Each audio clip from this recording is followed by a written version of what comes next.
معين الدين چشتی مدد کن یا معین الدین چشتی حاضری نہ رہے یا غوث اعظم سلم دمزش احمد رضا خود میں عالم سلم ان اللہ وملائکته يصلون على النبي يا ايها الذين امنوا صلوا عليه وسلموا تسليما اللهم صل على سيدنا ومولانا محمد معدن الجود والإكرام والعلم والحكم والحكم وآله وأصحابه وبارك وسلم سبحان ربك رب العزة عما يصفون وسلام على المرسلين والحمد لله رب العالمين. حضرات، اللہ تبارک و تعالیٰ کا کروڑ شکر احسان جمعۃ المبارکہ کے مبارک موقع پر ہمیں اپنے اس پاک اور مقدس گھر کی حاضری نصیب عطا فرمائے. اللہ تبارک و تعالیٰ ہم سب کی حاضری کو اپنی بارگاہ میں قبول عطا فرمائے، عبادتوں میں لذت عطا فرمائے، پیشانیوں میں سجدوں کی طرف عطا فرمائے. جو بھی ٹوٹے پھوٹے اعمال اس سے حضور پیش کریں، اپنے پیارے محبوب صلی اللہ علیہ وآلہ وسلم کے سچے وسیلے سے انہیں بھی مقبول منظور فرمائے. اور آج جمعۃ المبارکہ کی مبارک گھڑیوں میں کی جانے والی دعاؤں کو اللہ بنجدہ پاک سرکار نواز تمام شہدائے کربلا کے صدقے وسیلے سے درجہ قبولیت عطا فرمائے.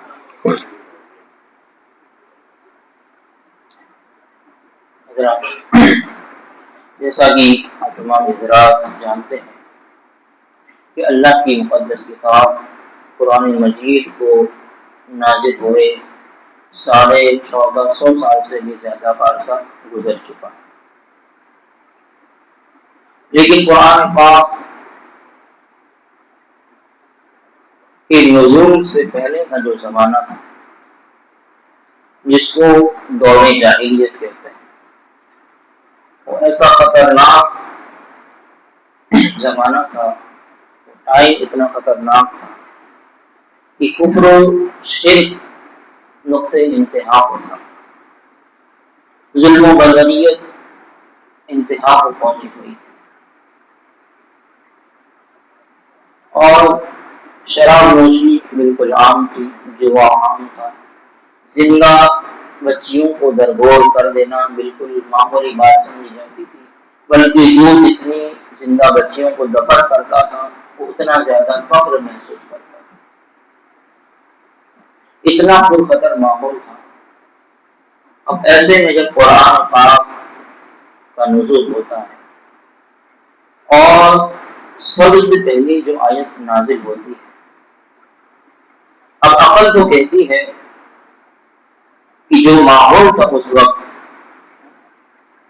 تو اس حساب سے تو سورہ اخلاص کو پہلے نازل ہو جانا چاہیے تھا، کیونکہ بت پرستی عام تھی، کفر شرک کا بازار گرم تھا. خود کعبے میں 365 بت رکھے ہوئے تھے. سورہ اخلاص نازل ہو جاتی جس میں اللہ کی وحدانیت کا بیان تھا. حضرت عزیر علیہ السلام کو یہودی اللہ کا بیٹا مان رہے تھے، عیسائی حضرت عیسیٰ علیہ السلام کو اللہ کا بیٹا سمجھ رہے تھے، کفار مکہ فرشتوں کو اللہ کی بیٹیاں سمجھ رہے تھے. تو ہونا تو یہ چاہیے تھا کہ سب سے پہلی سورہ اخلاص نازل ہو جاتی. تو یہ نازل نہ ہوئی تو زنا کے حوالے سے اس کے رد میں کوئی آیت نازل ہو جاتی. قتل و غارت گیری کا ماحول گرم تھا، ایک دوسرے کو قتل کر دینا، مرڈر کر دینا بالکل نارمل بات تھی، تو اس کے رد میں کوئی آیت نازل ہو جاتی.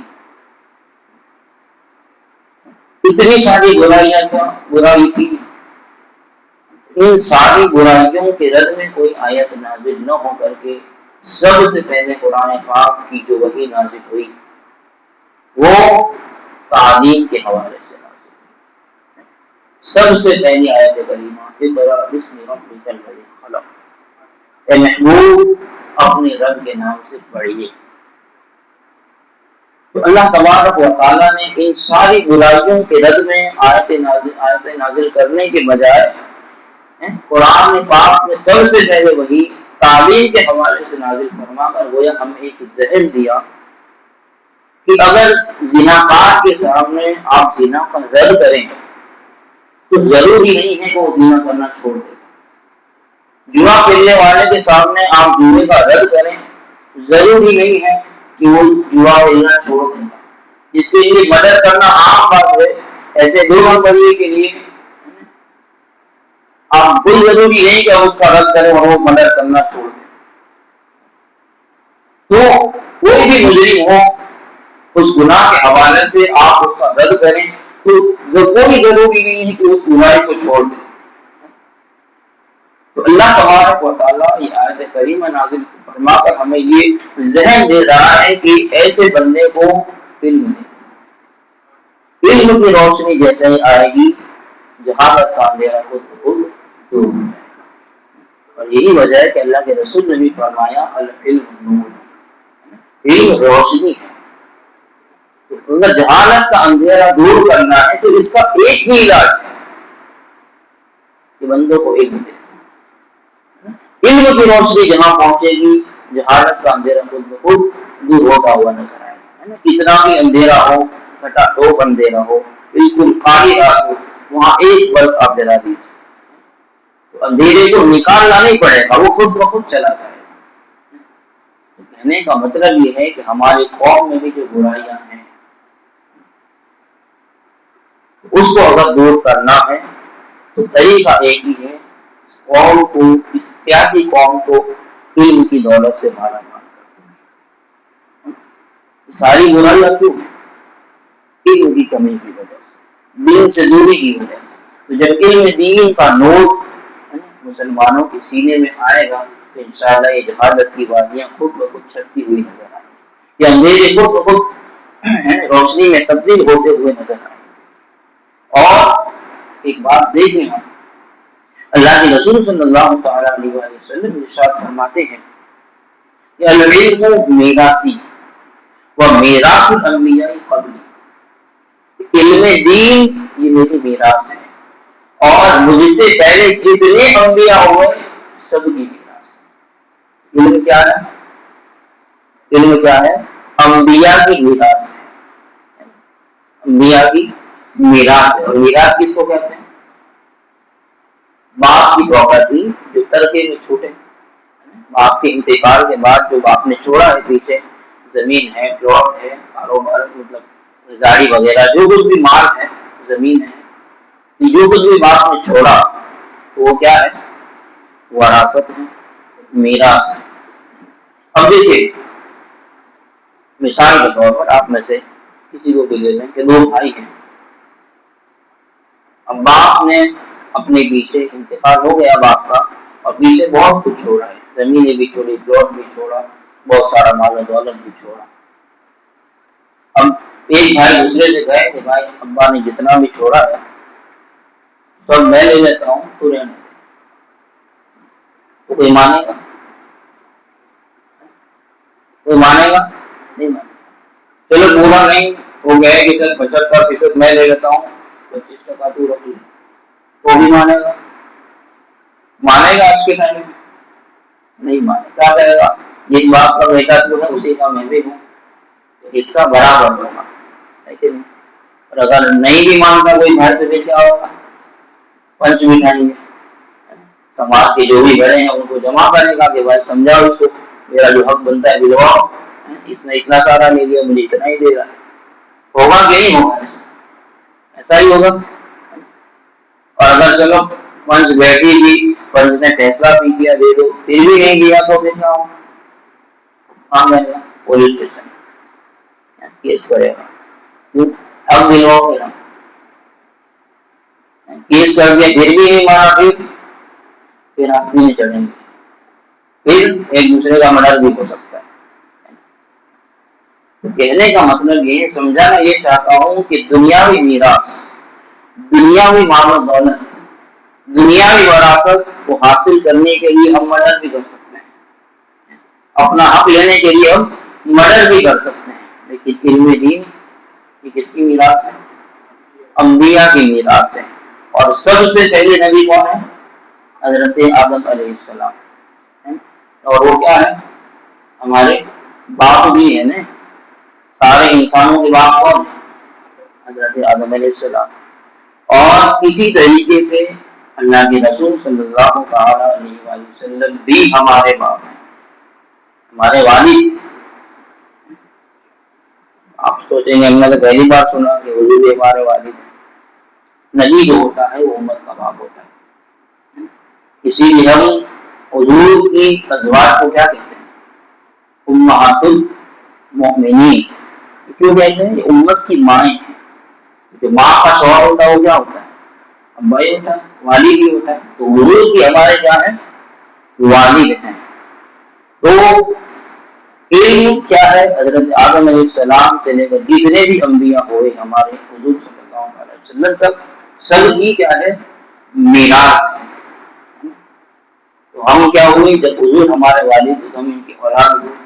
تو دنیاوی مان لینے کے لیے، وراثت کے لیے ہم قتل و غارت کی تک پہنچ جاتے ہیں، اور حضور نے جو علم جو وراثت چھوڑی ہے علم کی صورت میں، وہ تو ہمیں لڑ کر کے لینا چاہیے تھا، لیکن اس کے حوالے سے ہماری کیا فکر ہے؟ اتنے اعلانات ہوتے ہیں، اتنے قافلے بلائے جاتے ہیں، کس کے لیے بلاتے ہیں؟ اسی وراثت کو بانٹنے کے لیے کہ آؤ ہم نبی کی وراثت کو تقسیم کرنے کے لیے آئے۔ تو آپ کی جو وراثت میں جو آپ کا حق ہے وہ علماء کے پاس ہے، جو آپ کو تو لڑ کر کے لینا چاہیے، لیکن یہاں تو علماء بلا کے تھک جاتے ہیں، لیکن یہاں کوئی حق لینے نہیں آتا۔ اتنی ترغیب دلائی جاتی ہے کہ اللہ نے 2 بیٹے دیے، 3 دیے، ایک رائے خدا میں دے تو عالم بنا دو، حافظ بنا دو، لیکن ہمارا ذہن بنتا نہیں بنتا۔ ساری کوششیں ہماری دنیاوی مال کے لیے، سوچ ہماری بس دنیاوی مال ہے۔ پتہ ہے عالم بنا دیں گے تو 5,000 8,000 10,000 15,000 سیلری ہوگی، اور دنیاوی ڈگری دلوائیں گے، ڈاکٹر بنائیں گے، انجینئر بنا دیں گے تو 50,000 لاکھ روپے مہینہ کمائیں گے۔ سوچ ہماری کیا ہے؟ دنیاوی مال، یہ ہماری فکر ہے۔ سب کچھ ہم نے مال ہی کو سمجھ رکھا، لیکن اتنی ڈگریاں دلوانے کے بعد بھی آپ کے مرنے کے بعد وہ ایک صحیح سے طریقے سے فاتحہ بھی نہ پڑھ سکے، ان ڈگریوں کا کیا فائدہ ہے؟ آپ کی اولاد کا تو دنیا میں بھلا ہو گیا، اچھے پیسے اس نے ڈگری کما کر کے اچھے پیسے کما لیے، مال بھی بنا لیا، لیکن اس میں آپ کا کیا فائدہ ہوا؟ اچھی ڈگری تو ہے اس کے پاس، لیکن ان کو ماں باپ کی عظمت ہی نہیں پتا، اس کو ماں باپ کے حقوق بھی نہیں پتا کہ ماں باپ کے ساتھ بات چیت کرنی کیسی ہے، ماں باپ کے حق کیا ہوتے ہیں۔ اتنی بڑی دنیا میں ڈگری ہونے کے بعد بھی کیا وہ آپ ادب کریں؟ آج یہی وجہ ہے کہ بڑی بڑی ڈگریوں والے گھر سے ماں باپ کو لات مار کر کے اولڈ ہاؤس بھیجتے ہیں، لیکن جا کر کے دیکھو جہاں کہیں بھی ہے رسم ہندوؤں کی بڑی بڑی ڈگری ہوا ہے، کیا ماں باپ نے اسی لیے اتنی بڑی بڑی ڈگری دلوائی؟ تو اپنی سوچ کو ہمیں تبدیل کرنا ہوگا، ہے نا۔ حضور کی جو میراث ہے، انبیاء کی جو میراث ہے، جس کو علم کہتے ہیں، اس کو آپ کو خود کو بھی اور اپنی اولاد کو بھی، ہے نا، خود حاصل کر کے اپنی اولاد کو حاصل کروا کر اس سے ہمیں خود بھی آراستہ ہونا پڑے گا اور اپنی اولاد کو بھی آراستہ کرنا پڑے گا، تبھی ہم صحیح معنوں میں یہاں بھی کامیاب ہو سکتے ہیں اور وہاں بھی کامیاب ہو سکتے ہیں، اور کوئی راستہ ہے نہیں۔ آپ سوچیں کہ ہم خالی دنیا میں ڈگریاں حاصل کر کے دنیا میں مال کما کر کے کامیاب ہو جائیں، تو وہاں بھی تو چھوڑو، یہاں بھی آپ کامیاب نہیں ہو سکتے۔ علم دین کے بغیر گزارا ہی نہیں ہے، اور میں تو کہتا ہوں کہ اگر ایک مسلمان اگر صحیح معنوں میں سچا مسلمان بن کر اگر زندگی گزارنا چاہتا ہے تو ایک قدم بھی وہ آگے نہیں بڑھا سکتا۔ وہ زندگی گزارنا تو دور کی بات ہوگی، ایک قدم وہ آگے نہیں بڑھ سکتا اگر اسلام کے طریقے پر چل کر کے وہ زندگی گزارنا چاہتا ہے، کیونکہ اس کے لیے علم کی ضرورت ہوگی، مگر علم کے آپ ایک قدم بھی نہیں چل سکتے۔ تو عرض یہ کر رہا ہوں کہ علم دین جو انبیاء کے میراث ہے، حضور کی میراث ہے، اس کو حاصل کرنے کا ذہن بنائیں اور اپنی اولاد کو بھی اس سے آراستہ کریں۔ اب یہ ایک بات اور اسپشٹ کروں کہ اللہ تبارک و تعالیٰ نے حضرت آدم علیہ السلام کو کتنی 7 لاکھ زبانوں کا علم عطا فرمایا۔ تو جو دنیا بن رہی تھی جب دنیا بالکل سمٹی ہوئی تھی، اور آج کتنی بڑی دنیا ہو گئی، کہیں عرب میں یہ دنیا پھیل چکی ہے آبادی، لیکن آج کی تاریخ میں جو زبانیں بولی جاتی کل ٹوٹل جس کو شمار کیا گیا تو 3600 زبانیں آج کی حالت میں، آج کی تاریخ میں بولی جاتی ہیں۔ کتنی؟ صرف 3600۔ اور اس وقت اللہ تبارک و تعالیٰ نے حضرت آدم علیہ السلام کو 7 لاکھ بھاشاؤں کا علم عطا فرمایا۔ کتنا علم! اللہ فرماتا ہے وَعَلَّمَ آدَمَ الْأَسْمَاءَ كُلَّهَا، ہم نے آدم کو تمام چیزوں کے نام سکھائے۔ تمام چیزیں خالی اسماء کا ذکر ہے، نام نہیں ہے، اس کی کیفیت کو، یہ کیا چیز ہے، اس کو یوز کیسے کیا جاتا ہے، کیا اس کا استعمال ہے، وہ ساری چیزیں اللہ تبارک و تعالیٰ نے حضرت آدم علیہ السلام کو سکھائی۔ تو اتنا علم حضرت آدم علیہ السلام کے پاس ہے۔ اور سارے مفسرین کرام اس آیت کریمہ کی تفسیر میں بیان کرتے ہیں کہ حضرت آدم علیہ السلام کے پاس جتنا بھی علم ہے، کتنا علم ہوگا اسے آپ اندازہ لگا سکتے ہیں، 7 لاکھ بھاشائیں بول سکتے ہیں، ساری چیزوں کے نام ان کو پتا ہے۔ کائنات کے اندر ہم نے تو دیکھی بھی نہیں ہوگی کیا کیا چیزیں ہیں، اللہ کی کیسی کیسی مخلوقات ہیں، سب آدم علیہ السلام کو پتا ہے۔ تو فرماتے ہیں آج کل کے اسماعیل حقی رحمۃ اللہ تعالیٰ علیہ اپنی تفسیر میں کہتے ہیں کہ آدم علیہ السلام کے پاس جتنا بھی علم ہے وہ علم پاک مصطفیٰ صلی اللہ علیہ وسلم کے سمندر کے چند قطرے ہیں، چند چھینٹے ہیں جو حضرت آدم علیہ السلام کے پاس ہے۔ قطروں کا عالم ہے علم پاک مصطفیٰ کے سمندر کا عالم کیا ہو، اندازہ لگائیں کہ حضور کو اللہ نے کتنا علم عطا فرمایا۔ تو یہ عرض کرنے کا مطلب یہ ہے کہ اپنے خود بھی علم حاصل کریں اور اپنے بچوں کو بھی ایسے مدرسوں میں پڑھوائیں جو حضور کے تعلق سے یہ عقیدہ رکھتے ہوں کہ حضور کو ما کان وما یکون کا علم ہے، جو ہو چکا اور جو ہوگا حضور جانتے ہیں۔ جہاں یہ عقیدہ سکھایا جاتا ہو اپنے بچوں کو وہاں پڑھائیں، ایسے مدرسوں میں اپنے بچوں کو نہ پڑھوائیں جہاں قومی کا مطلب ان پڑھ بتایا جاتا ہو، اس نبی کا کلمہ پڑھا ہے اسی نبی کو جاہل اور گواہ بتایا جاتا ہو، کبھی بھی ایسے مدرسے میں اپنے بچوں کو تعلیم نہ دیں۔ لوگ کہتے ہیں کہ وہاں تعلیم اچھی ہوتی ہے، وہاں حافظ قرآن اچھے بناتے ہیں۔ ایک بات میری نوٹ کر لیں اور اس کو اپنے دل میں نقش کر لیں کہ اپنے بچوں کو گستاخ رسول کے پاس تعلیم دلوانے سے بہتر ہے کہ آپ کا بچہ جاہل رہے گا، پھر بھی اگر ایمان کا خاتمہ ہوا نہ تو اس کی بخشش ہے، لیکن گستاخ رسول اگر بن گیا تو بات ختم، ہمیشہ بھی جہنم ہے اس کے لیے، اور جہنم میں بھی وہ درجہ جو سب سے خطرناک، سب سے نچلا، ان المنافقین فی الدرک الاسفل، کفار سے بھی نیچے والا۔ اس لیے اس بات کا خاص خیال رکھتے ہیں۔ ہمارے یہاں کا ماحول ایسا ہے کہ مطلب جلدی کوئی امام نہیں ٹکتا، جس کا جتنا یہاں آبودانہ لکھا ہوتا ہے وہ اتنا کھا کر کے جب پورا ہو جاتا ہے وہ چلا جاتا ہے۔ ابھی الگ بات، لیکن ہمارا ماحول ہے، گاؤں ہمارا ہے، مسجد ہماری ہے، تو اس ماحول کو ہمیں خود کو سمجھنا پڑے گا۔ تھوڑی تھوڑی بات پہ دھمکیاں دینا کہ بچہ آگے نہیں بڑھا تو ہم وہاں بھیج دیں گے، مطلب کیا مطلب، آپ کس کو ڈرا رہے ہیں؟ اگر وہاں بھیج دیں گے تو نقصان کس کا ہے؟ تھوڑی شرم کر لیں، آپ کیا بول رہے ہیں؟ اپنی اولاد کو سیدھے مطلب جہنم کے حوالے کرنے کی بات آپ کر رہے ہیں، کس کا فائدہ اس میں؟ یہ نقصان کس کا ہے؟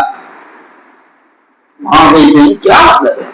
تھوڑی اپنے بچے کی فکر کر لو، اور میدان محشر میں آپ سے سوال نہیں ہوگا، ساری باتیں تو جانتا تھا کہ وہاں حضور کی گستاخیاں ہوتی ہیں، گستاخیاں سکھا دی جاتی ہیں، اس کے باوجود تو نے وہاں بھیجا، ایسے چھوڑ جاؤ گے؟ تو تھوڑی شرم کر لو وہ پڑھنے سے پہلے،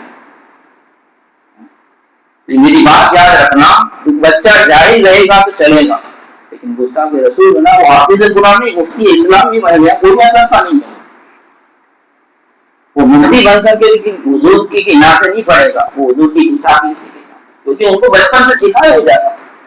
آپ کیا سمجھتے ہیں کہ آپ کا بچہ وہاں جائے گا تو خالی قرآن کی تعلیم دے کر کے چھوڑ دیں گے؟ ارے وہ بندے کو 40 دن کے چلے میں لے جا کر کے برسوں باپ دادا سے جو عقیدہ ہوتا تھا وہ بدل دیتے ہیں۔ آسان آسان آپ کا بچہ ان کے پاس پڑھے گا، اس کو ایسے چھوڑ دیں گے، اس میں محنت نہیں کریں گے۔ خدا کے لیے اپنے حال پر رہیں، اور چاہتے ہیں کہ آپ کے بعد آپ کی اولاد آپ کے پیچھے فاتحہ درود کرنے والی رہے، خدا کے لیے یہ قدم کبھی مت اٹھانا، سمجھے؟ اس بات کو اپنے دل میں نقش کر لینا۔ میرا بھی جس نے اب تک لکھا مجھے نہیں پتا، لیکن جب تک وہ میری ذمہ داری ہے کہ جو حق بات ہے وہ ڈنکے کی چوٹ پر بولوں۔ گستاخ رسول کے پاس کبھی نہیں رکھتے، اس لیے کہ استاد کا ادب واجب ہوتا ہے، استاد کا جو حق ہوتا ہے وہ ماں باپ سے زیادہ ہوتا ہے، اور یہی وجہ ہے کہ حضور کا کوئی استاد نہیں ہے۔ اس لیے کہ حضور کا کوئی استاد ہوتا تو بھائی کے کہتا یہ تو میرا پڑھا ہوا ہے، حضور کو اس کا ادب کرنا پڑتا، اس کے سامنے زانو الگ طے کرنا پڑتا حضور کو، اس لیے اللہ نے حضور کا استاد نہیں بنایا۔ سمجھو، ان چیزوں کو سمجھنے کی ضرورت ہے، آگے نہیں بڑھا یہ نکال لیتے دماغ سے، جاہل نہیں بنتی، چلو مت پڑھاؤ، مت آپشن مت پڑھا، جاہل رکھو اپنی اولاد کو، لیکن وہاں مت بھیجو، سمجھے؟ اس بات پر ہمیں دھیان دینے کی ضرورت ہے۔ عرض یہ کر رہا تھا کہ انبیاء کی میراث سے اس کی طرف، اس کو حاصل کرنے کی طرف ہماری توجہ ہونی چاہیے، جو ہمارا علماء کے پاس ہے اس کو حاصل کریں تاکہ دین اور دنیا دونوں سنور جائے۔ تو اللہ تبارک و تعالیٰ حضرت آدم علیہ السلام کو تمام چیزوں کا نام سے، تمام چیزوں کے نام اور اس کی حقیقتیں سکھائی، اور اس سے پہلے کیا ہوا؟ اللہ تبارک و تعالیٰ نے فرشتوں سے مشورہ کیا کہ زمین پر اپنا خلیفہ بنانا چاہتا ہوں، انہوں نے کہا کہ وہ جا کر کے خود نیچیاں کرے گا، قتل و غارت گیری کرے گا، ہم اس سے بہتر ہے ہم تیری تصویر بیان کرتے ہیں، تیری پاکی بولتے ہیں، تیرے حکموں کے خلاف کچھ نہیں کرتے۔ تو اللہ نے فرمایا کہ جو میں جانتا ہوں وہ نہیں جانتے۔ اس کے بعد حضرت آدم علیہ السلام کو ساری چیزوں کے نام سکھائے، اور پھر فرشتوں سے فرمایا کہ اگر تم سچے ہو اپنے قول میں کہ تم آدم علیہ السلام سے زیادہ حقدار ہو خلیفہ بنائے جانے کے، تو پھر تم ساری چیزوں کو ان کے سامنے رکھا، تمہارا الملائکہ ساری چیزوں کو فرشتوں کے سامنے رکھا تاکہ ان چیزوں کے نام بتا دو۔ اگر تم سمجھتے ہو اپنے قوم میں کہ تم خلافت بھی زیادہ حقدار ہو تو ان چیزوں کے نام بتا۔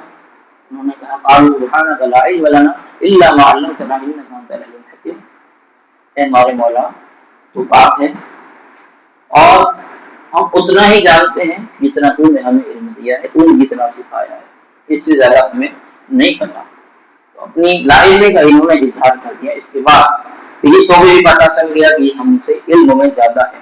تو اللہ تبارک و تعالیٰ نے علم کو برتری کا سبب بنایا حضرت آدم علیہ السلام کے، حضرت آدم علیہ السلام کی برتری کو علم کے ذریعے فرشتوں پر ظاہر فرمایا۔ فرشتوں کو بھی پتا چل گیا کہ یہ ہم سے افضل ہے، بہتر ہے۔ جو اللہ تبارک و تعالیٰ نے فرشتوں کو دیا کہ آدم کو سجدہ کرو، تمام فرشتوں نے فسجدوا الا ابلیس، تمام فرشتوں نے سجدہ کیا مگر ابلیس نے ابا واستكبر وكان من الكافرين، انکار کر دیا اور متکبرین میں سے کافروں میں سے، لعنت تک قیامت کے دن قیامت تک کے لیے اسے گلے میں ڈال دیا گیا۔ اللہ تبارک و تعالیٰ نے شیطان سے پوچھا، ابلیس سے، کہ سب نے سجدہ کیا تو نے کیوں نہیں کیا؟ اس نے کہا انا خیر منہ، میں آدم سے افضل ہوں، میں آدم سے بہتر ہوں۔ وجہ پوچھی کس طرح بہتر ہے؟ خلقتنی من نار وخلقتہ من طین، غور سے سنیے گا، بات کس کی ہو رہی ہے؟ علم کی، علم میں برتری کی بات ہو رہی ہے، اور یہ کیا کہہ رہا ہے؟ خلقتنی من نار وخلقتہ من طین، اللہ نے ریزن پوچھا کہ تو یہ کہہ رہا ہے کہ میں آدم سے بہتر ہوں، کس وجہ سے؟ کہا کہ انہوں نے آدم کو مٹی سے بنایا، مجھے آگ سے بنایا، تو لینے بہتر۔ کہاں علم کی بات چل رہی ہے اور وہ مٹی اور آگ میں الجھ گیا، یعنی پتا اس کو بھی تھا کہ آدم کی برابری میں نہیں کر سکتا، مجھ سے علم میں کئی گنا زیادہ ہے آدم، اس لیے اس نے علم کی بات ہی نہیں کی، زیادہ تو برابری کی بات اس نے نہیں کی کہ میں اس اور اس کا میرا اور اس کا علم برابر نہیں، اس نے ڈائریکٹ خلق کرے منا تو خلق تو میں تین کی بات کروں، یعنی ابلیس نے بھی حضرت آدم علیہ السلام کے سامنے اپنے گھٹنوں کو ٹیک دیا، مان لیا یہ چیزیں ہیں اس کے برابر بھی میرے پاس نہیں ہے۔ حضرت آدم علیہ السلام کے پاس علم پاک مصطفیٰ کے سمندر کی جو چیزیں ہیں اس کے سامنے ابلیس نے گھٹنے ٹیک دیے، تو پھر علم پاک مصطفیٰ کے سمندر کا عالم کیا ہو، تو برابر ہو سکتی۔ لیکن 1450 سال کے بعد اسی کے چہرے اٹھے اور براہین فاتحہ میں لکھ مارا کہ شیطان کا علم نبی سے زیادہ ہے، حضور سے زیادہ علم شیطان کے پاس ہے، یہ شیطان کی اولاد ہے۔ باقروں کا بیٹھ کر میٹھی میٹھی بات کر کے آپ کو جو پھیلاتے ہیں نا چیزیں میں لے جانے کی باتیں کرتے ہیں، یہ شیطان کی اولاد ہے، وہ پورے کر کے ایک دم سے نہیں آئیں گے آپ کے سامنے، آپ کو پہلے اپنے ان کے مائنڈ کا آپ کو بنائیں گے، پھر جب آپ بن جائیں گے نا پھر کھولیں گے اپنے کہاں سے، لیکن اس وقت بہت دیر ہو چکی ہے، اس لیے ان کے سائے سے بھی دور بھاگ گیا۔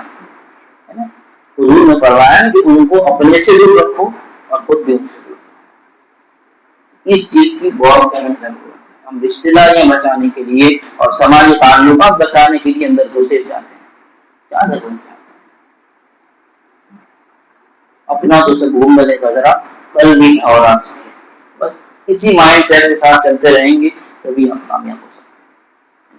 حضور کا دامن ہمارے ہاتھوں سے نہیں چھوٹنا چاہیے۔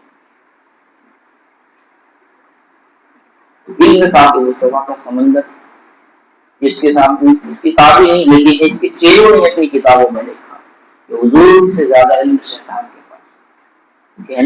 کہنے کا مطلب ہے کہ یہ گستاخ رسول کا بات ہے، ان سے اپنے آپ کو بچا کر رکھیں، اپنی اولاد کی سے حفاظت رکھیں۔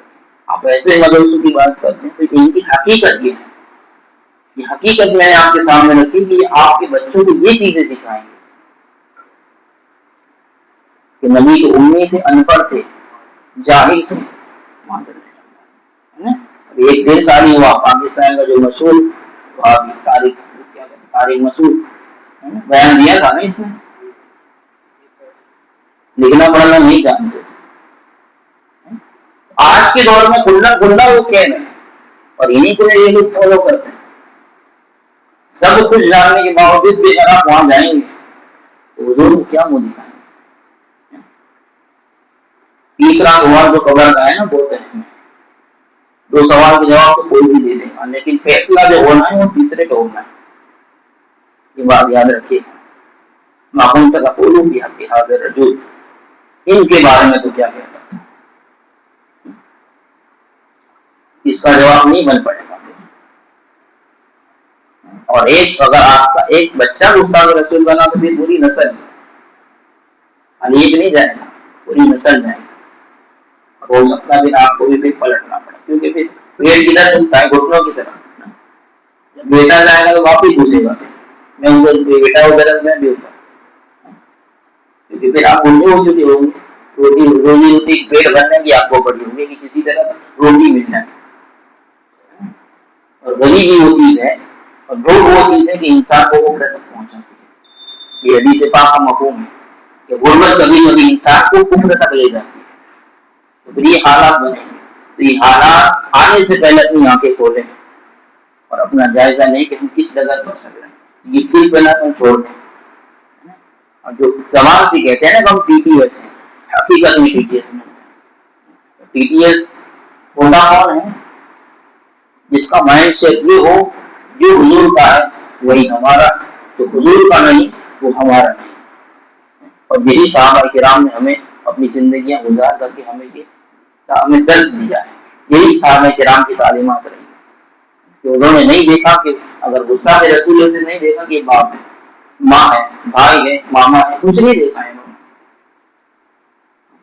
اگر حضور کا چاہنے والا ہے، حضور سے عشق رکھنے والا ہے تو پھر بلال حبشی بھی ہے، پہلے حبش سے آئے ہیں لیکن وہ ہمارے سروں کا تاج ہے نا. پھر ان کو قاتل کی چھت پر چڑھایا جاتا ہے اور کہا جاتا ہے بلال کام پڑھو.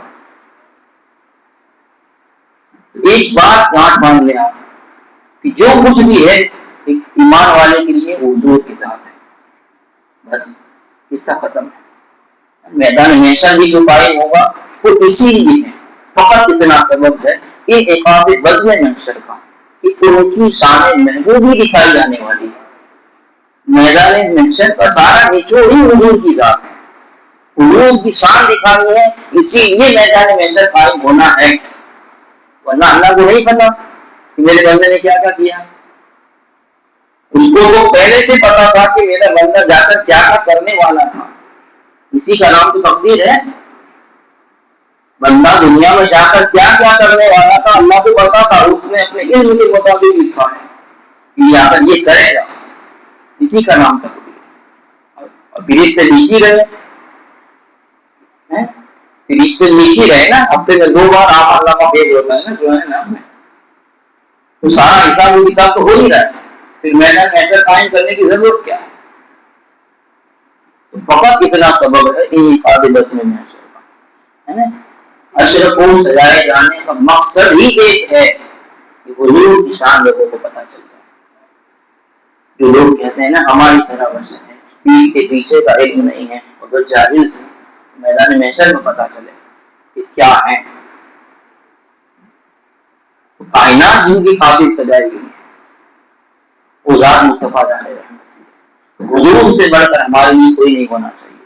کوئی بھی ہو ایک سمجھے بات ختم ہے. تو عرض یہ کرنا چاہتا ہوں کہ علم دین حاصل کریں. جتنی آپ حاصل کریں گے تو آپ خود سمجھیں گے. بہت ساری کتابیں جن کو گجراتی پڑھنا، ساری چیزیں انتظام کر کے رکھا ہے، لیکن اللہ کا بندہ کوئی آئے تو. اب تک میں نے جو مطلب نیچو یہاں کی بستی کا نکالا، مجھے ایسا لگتا ہے کہ مطلب یہاں لوگ مہمان کی طرح آتے ہیں. مسجد کا جو یوز ہے نا، جیسے مطلب باہر کا بندہ نہیں آتا نماز پڑھنے، نماز پڑھی ختم، کوئی لینا دینا نہیں، وہی تعلق آپ لوگوں کا ہے. 100 بات کی ایک بات میں برا لگے تو معاف کرنا، وہی سلوک آپ لوگ کر رہے ہیں مسجد کے ساتھ. آپ اس مسجد کو اپنی سمجھ ہی نہیں ہے. ہفتے میں آئیں گے اور وہ بھی سلام سے پہلے کا ہے. وہی جو ریگولر 7-8 لوگ ہیں وہی لوگ سلام میں ہوتے ہیں، باقی سب گئے. تو گھر سے الگ جا کر سلام پڑھتے ہیں.